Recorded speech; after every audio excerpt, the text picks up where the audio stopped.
Well, this definitely doesn't seem to be legal. The Israeli government has made people strip and then blindfolded them to be arrested.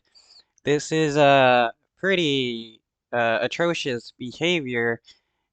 Even if these are like Hamas combatants, the moment they like surrender and give up, there is various rights that the prisoners still have under the Geneva Convention and international law.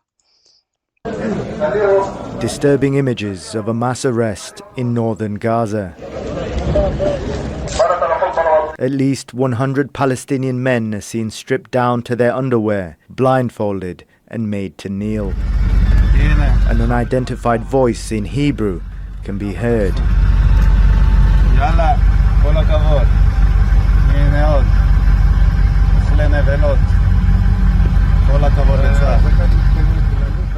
It's not known where they have been taken.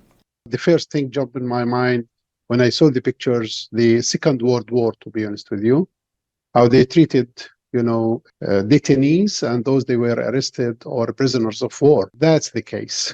I think Yeah, what the F? They've had them all stripped and, yeah, kneeling, all blindfolded, and yes, definitely IDF doing this. Wow.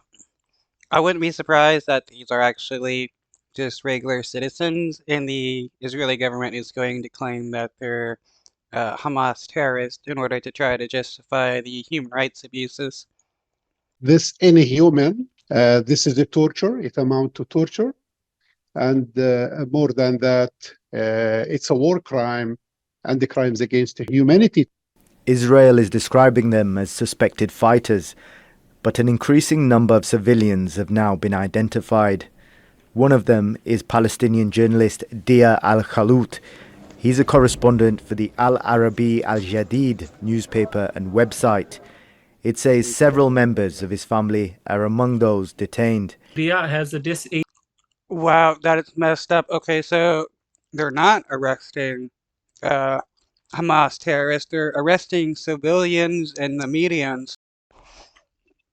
This is definitely some extreme human rights abuses, especially with the previous video where the IDF killed a Rutgers media journalist with a Israeli tank attack. Able daughter and a very old mother, so logistically it was very unpractical, and he decided to stay. We identified him amongst those detained. We also identified at least 2 kids under the age of 16. Both of them were 15-year-old. And we identified 2 employees of the United Nations, UNRWA schools. And we identified at least 3 elderlies. Dia is one of dozens of journalists currently imprisoned by Israel.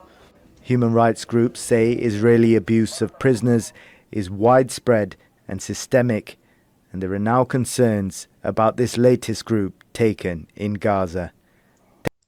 How is this not like kidnapping, though? They're taking innocent civilians and putting them in jail, forcefully transferring people from one location to another. That is kidnapping, and these people are being held hostage. Temur Khan,